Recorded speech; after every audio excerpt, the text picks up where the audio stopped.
Hello, everybody. Welcome back to another episode with me, Learning with Patricia.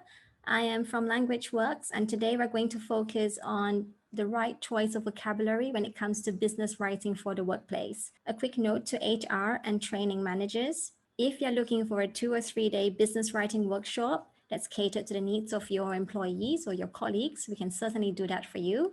We also run 20 to 30 hour long comprehensive business writing courses. And through these longer courses, a lot of our students are able to delve into the different aspects of business writing that can all serve to help them improve in the way they write and also see their career take flight.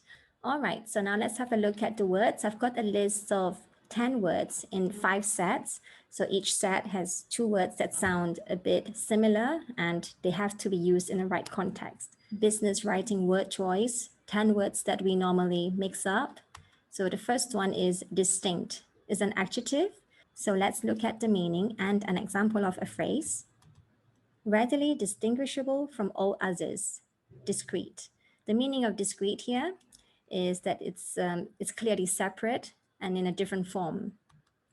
On 2 distinct occasions, for example. The second meaning is that it's easily perceived by the senses, so a distinct flavor.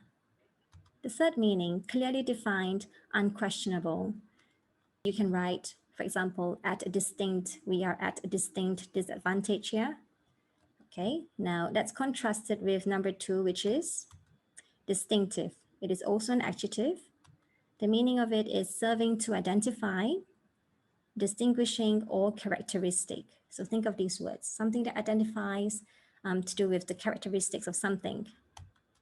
The distinctive nature of such a meeting. So try to put that in context when you're writing.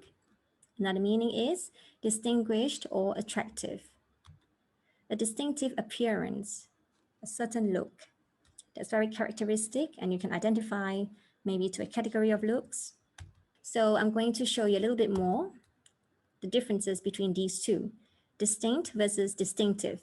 Well, basically, this is going to be the same sentence, but I've replaced it with the different adjective. There are 2 distinct colors on the theme of the brochure.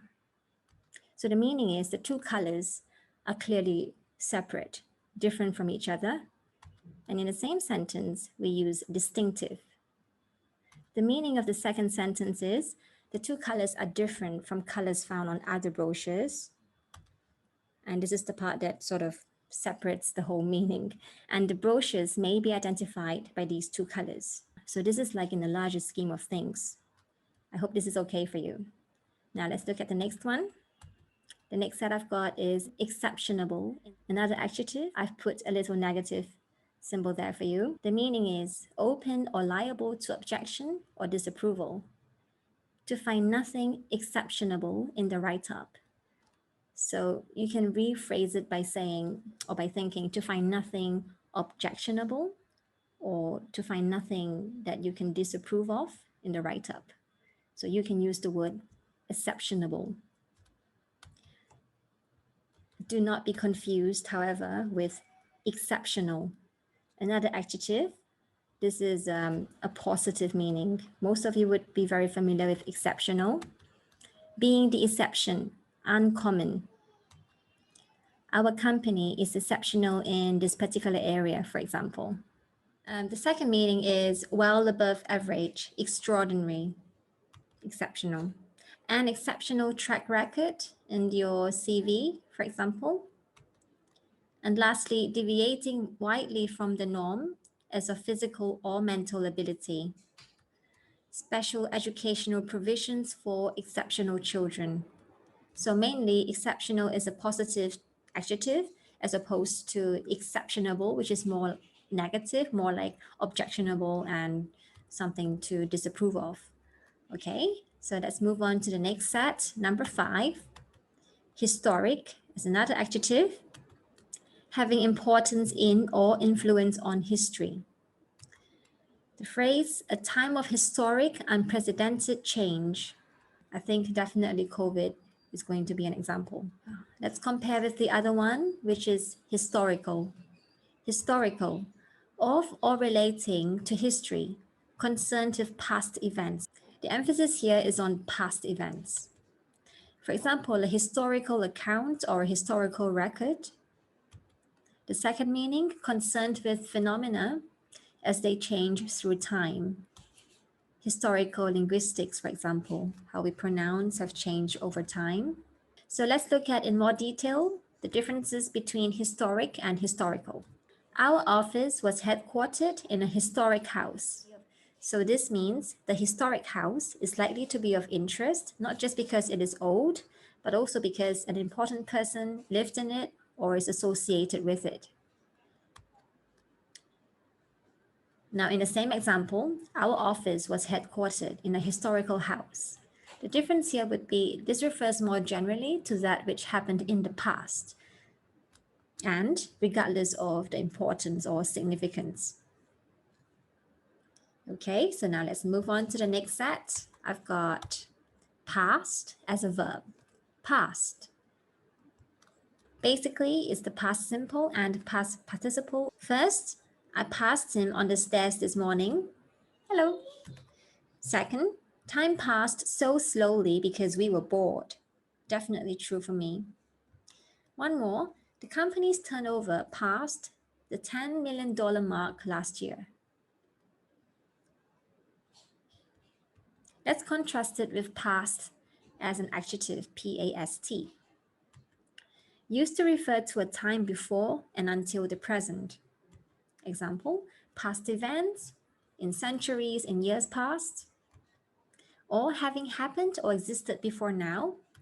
You can say, I know from past experiences that you can't judge by appearances. So please have a look in the dictionary, the differences between past as a verb and past over here as an adjective. And there are more. There are more parts of speech, not just these two.